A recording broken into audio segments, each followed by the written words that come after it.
Hey, Steve Cordasco, John Walker, and the team at Mercer Advisors, they can help you plan for a secure retirement. How about this story? A couple of my listeners from nearby Narberth, a sick parent, grandchild on the way. After hearing me talk about Cordasco Financial Network, proudly a part of Mercer Advisors, they made the call. And the team then put together a comprehensive retirement plan. They mapped out their timeline, cash flow, portfolio mix, ran the numbers, all the what-if scenarios. They'll do it for you if you'll call them at 855-558-3500, 855-558-3500. Cordasco Financial Network, that's a trade name owned by Mercer Global Advisors, an SEC-registered investment advisor. The securities are offered through Andrew Garrett, Inc., which is not affiliated with Cordasco Financial Advisors or Mercer. Client experiences will vary. Successful outcomes are not guaranteed. Time now for the headlines from Smerconish.com, the newsletter. The biggest headline of the day for us is that yesterday we reached a milestone. My YouTube channel, that which you are watching, many of you right now, hit the 1 millionth view mark. So special thanks to all of our subscribers, our daily listeners, those who are watching and listening right now. Remember the concept here. The concept is that I show you my show prep every day by posting the links on my website and putting them in the daily newsletter, which you can receive for free. And where that's the fodder, always for the end of the program anyway, we decided, hey, why don't we televise it? TC's a little bit easy on the eyes. Oh, Lord. People seem to enjoy looking at her. Oh my God. So why don't I take advantage? Where is HR? Why don't I take advantage of that with that big toothy smile? Well, usually at this and point, that tan. Usually at this point, you tell me I have 2 more good years in me. So I gotta hurry. I gotta hurry. I mean, the YouTube channel, Oh the timeline of the YouTube channel probably has another 3 to 5. Okay, so maybe I can be part of half of that. You know what I'm That's saying? it. All right, thank you. Thank you to Creative Outfit, PJ DeMuzio, Randy Bohm, because it's their hard work that allows us to do this, and we really appreciate them. If you're not already subscribed, do so for new stories each and every day. Yes, you can watch the headlines from Smerconish.com, the newsletter. Yesterday's survey results, 13,439 votes were cast. Is Joe Manchin intentionally sabotaging the president's agenda? Why did I ask this question? Because last week it was Senator Manchin who refused to go along with the economic package, the new spending proposed by the Biden administration on climate change, and also new tax increases. He said due to inflation, he couldn't go along. Then Bernie Sanders said, hey, you're intentionally sabotaging the president's agenda. 69.33%, let's call it 70% of you agreed. Today's survey question is related, given that yesterday indirectly dealt with climate change. Today I'm asking, should the current global heat wave be a tipping point? Should it be a tipping point for climate change? You know what's going on out there around the world, including in the United States. From the Washington Post today, which we appended to the website and in the newsletter, a historic and deadly heat wave has been scorching Western Europe, killing hundreds in Spain and Portugal. Temperatures spiked to 115 degrees on the Iberian Peninsula amid bone-dry conditions, fueling wildfires displacing thousands of people in France. The mercury topped 100 degrees, 38 Celsius in Britain on Monday, expected to surge even higher today. At the same time, another heat wave brewing across the pond in the United States, one that produced a tie for Salt Lake City's highest temperature on Sunday, could bring readings as high as 113 degrees in Texas and Oklahoma today. The president might declare a climate emergency as soon as this week, so say sources. As for the survey question, I can hear some of you say, well, this is weather, and weather fluctuates. It's not climate change. And of course, the response will be, no, this is extreme weather, which is made worse by climate change. So make sure you're voting on today's survey question. Should the current debate, not will it, but should it be a tipping point in climate change conversations? I saw a quote from Senator Jeff Merkley, the Democrat from Oregon, who said this: "This is an important moment. There is probably nothing more important for our nation and our world than for the United States to drive a bold, energetic transition in its energy economy from fossil fuels to renewable energy." This also unchains the president from waiting for Congress to act. But with inflation looming, I mean, it's like Ukraine, I fear. That Americans say, yeah, Ukraine's really important. Wait a minute, how much am I paying for gas? Speaking of which, in Los Angeles, Councilman Paul Koretz has said a way to combat climate change is to not permit the construction of any new gas stations. The LA Times editorial says, probably not a good idea. Your heart's in the right place, but there are other things that ought to be done. Quote, far more important and deserving of attention and resources are measures to speed up expansion of LA's vehicle charging network and other measures that will smooth the transition to electric cars. We need stronger rules and programs. I agree with that as one who drives an electric vehicle. I mean, if you're in urban areas, if you're on I-95, great, but there are still some what do they call it? Pockets? A food desert when there's not a grocery store. A charging desert. They're charging deserts. Yeah. I go to upstate Pennsylvania to visit relatives and routinely do so with my mother in the community where her relatives were born and raised. There's no charging station. So the nearest charging station is a 45-minute drive. Wow. Which makes it tough. I thought with all of the infrastructure dollars, that was supposed to change, but I haven't seen evidence of it do so. TC, you can attest to the fact that early today, there were 3 subjects in contention for the survey question of the day. Yes, that is correct. Climate. Which we chose. Right. The second was, I saw this story at the Daily Mail. It's in the newsletter today. Headline, hand sanitizer cop is revealed as he's seen for the first time since the deadly Uvalde shooting. He turns out to be a sheriff's deputy who's 30 years old.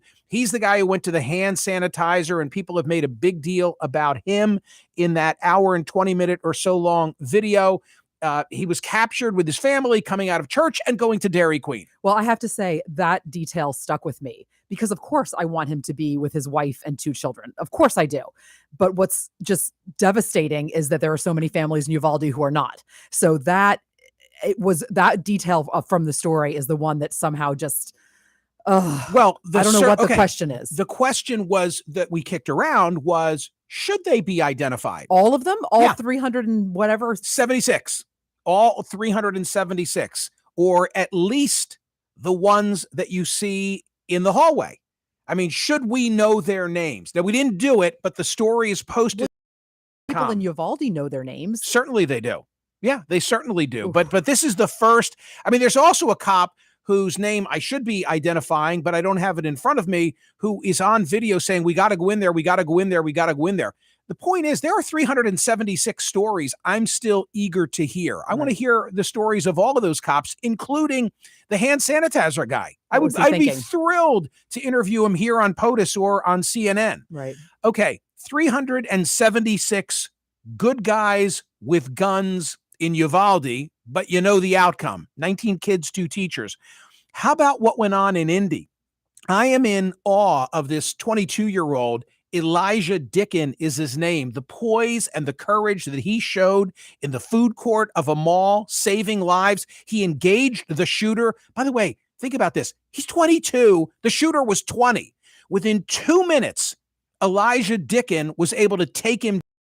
And of course, we had a conversation here recently about how often does it happen that there are good guys with guns, and the data that the New York Times presented says it's very rare. 433 active shooters in the last 20 years. Right. Usually, in half of them, the way that it ends is that the attacker flees or kills himself before the cops arrive. There were only 12 of the 433 that ended before the police arrived because of a good guy with a gun. I'd be curious as to the good guy with a gun's training. What was he a lifelong firearm owner and trainer? And did he learn? I just think to react the way he did and to be able to have the wherewithal to kill another human being as he was killing others. I don't even. I mean, he just must have been well trained. One of the reports that I saw said that not only was he seeking to engage the shooter, but he was directing people to move away as he did it. Wow. I'm interested in what you just raised. I don't yet know the answer to that. I went looking for it. The full story hasn't been told, but I'm sure we're going to learn more today. Presidential polling, more bad numbers for the president, this time from CNN. Biden's approval rating in the poll stands at 38%, with 62% disapproving. His approval ratings for handling the economy and inflation are even lower. Perry Bacon, who's been a guest on this program, writing for the Washington Post, says, hey, it's the media's fault. The mainstream media has played a huge, underappreciated role in President Biden's declining support over the past year. Its flawed coverage model of politics and government is bad for more than just Biden. It results in a distorted national discourse that weakens our democracy. The media needs to find a different way to cover Washington. That, too, would have made for a good survey question. I may turn to it tomorrow. He says that there was, quote unquote, media hysteria after the botched withdrawal from Afghanistan, and that was the tipping point for coverage of President Biden. There's a story in The Hill that made the newsletter cut today at Smerconish.com. Frustrated Democrats mull drastic step challenging Biden in 2024. Here's an interesting quote. It's Norman Solomon, founder of the progressive network Roots Action, who said, quote, unless Biden comes to his senses and announces that he won't run again, a contentious battle for the nomination seems very likely. Who will be the Ted Kennedy? Ted Kennedy stepped out and ran against Jimmy Carter. Remember that? That would have been what, 84? So, there's precedent, but who will be the candidate who says, I'm going to run regardless of what he does? Another January 6th hearing will take place on Thursday. It'll be in prime time. Matthew Pottinger, former National Security Council official, and Trump White House Deputy Press Secretary Sarah Matthews will be the witnesses. I'm not sure what will transpire after that. This I do know. Rachel Maddow had this story last night. Attorney General Merrick Garland has quietly extended a Department of Justice policy requiring prosecutors to pre-clear with him any investigations into presidential candidates and their staffers. So this was a Bill Barr policy now being continued by Merrick Garland. What does it mean? It means that if you're a U.S. attorney somewhere in the United States, you can't just launch an investigation of Donald Trump without Merrick Garland signing off on it, which, by the way, seems to make sense to me. Mike Pence and Donald Trump now on opposite sides of an Arizona gubernatorial primary. That's making news. TC, on my Facebook page, and I know you've seen it, is actually, didn't we do a radio event at Sesame Place? No. Maybe Are you you did. sure? You might have 100 years ago. I'm pretty sure I did. Not with me. Sesame Place. I would have remembered that. Okay, Sesame Place is a Sesame Street related what? Theme park? Theme park, yeah. Right, and it's on I-95, I guess literally in Bucks County, Pennsylvania, but in the Philadelphia area, very popular. You see it from I-95, or at least their water tower.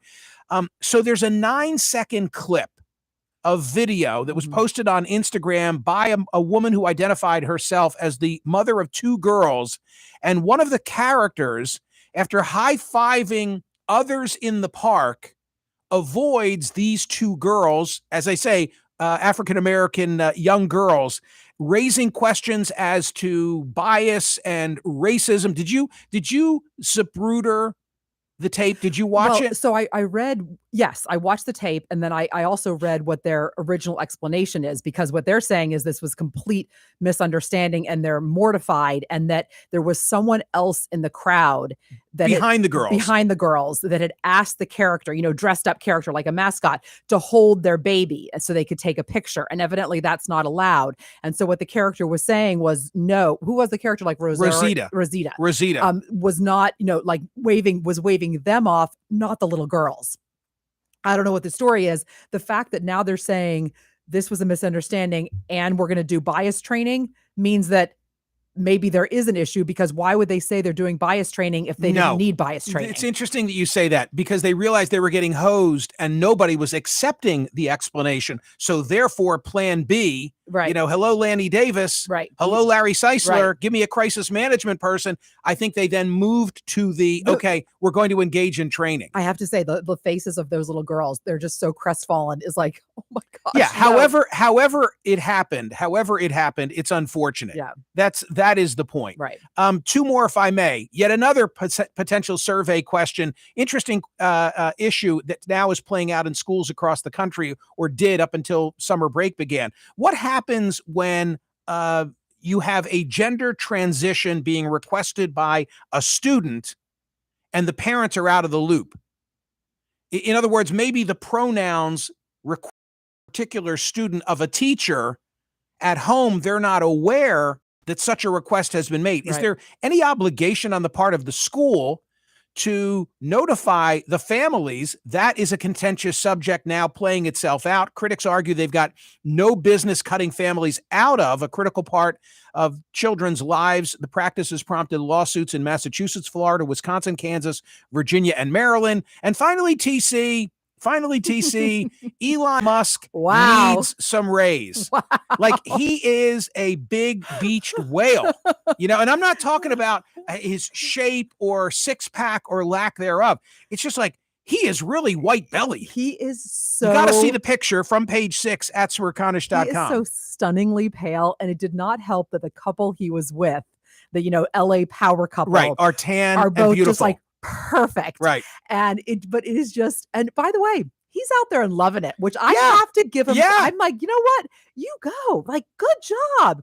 But wow. He is owning his bod. He is owning his bod. He is like, I am. And by the way, he won't age. If you don't get sun, it's all good. But wow. All those headlines and more are in the daily newsletter today at Smerconish.com. So thank you for subscribing to the daily newsletter. If you've not yet done so, it's free and it's worthy. And you know that our pledge is balance delivered daily. Thank you for the 1 million YouTube channel views. We really appreciate it. And we'll continue to present to you the newsletter cast, if that's what we're calling it. All right. Great day. Thanks for watching. Thanks for listening. See you tomorrow.